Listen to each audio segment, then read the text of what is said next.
Simple Then by Laula Grace Erdman, Chapter 2, Hello Central. Jane, unmute your mic and the floor is yours.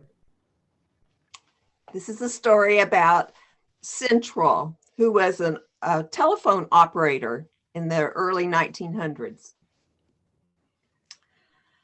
During an emergency, our town turned to Central as automatically as a flower turns to the sun, and with the same confident expectation that our needs would be fulfilled.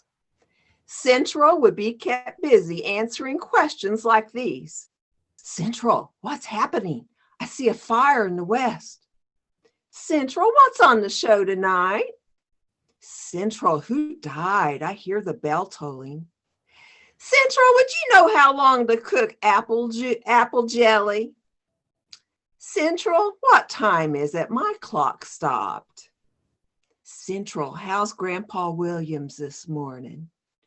Central, how do you spell? And so forth.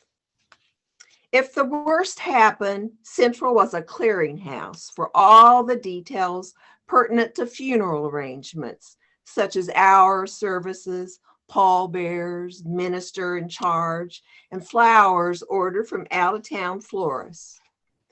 It was a great comfort to us living in rural homes to know that we had Central to call upon. Storms could and did sweep over us. Roads might be blocked with snow, bridges washed out, great trees thrown across the road by last night's wind. Central couldn't prevent these disasters, of course, but she could keep us informed about them and, upon occasion, give us help in circumventing nature. One day, a woman's desperate voice came in over a long distance from a town a good 100 miles away. Listen, Central, the woman said, I have to get hold of my husband right away.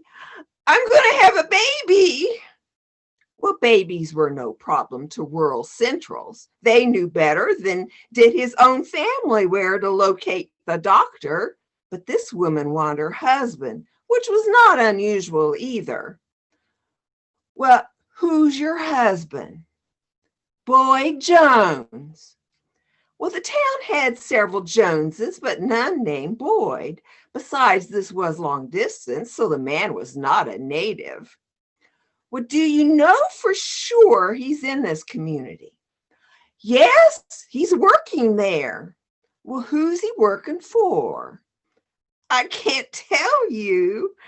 I lost the letter with the man's name in it. Now that was a problem, even for Central. I want him right away, the woman said, a thin edge of hysteria frazzling the edges of her voice.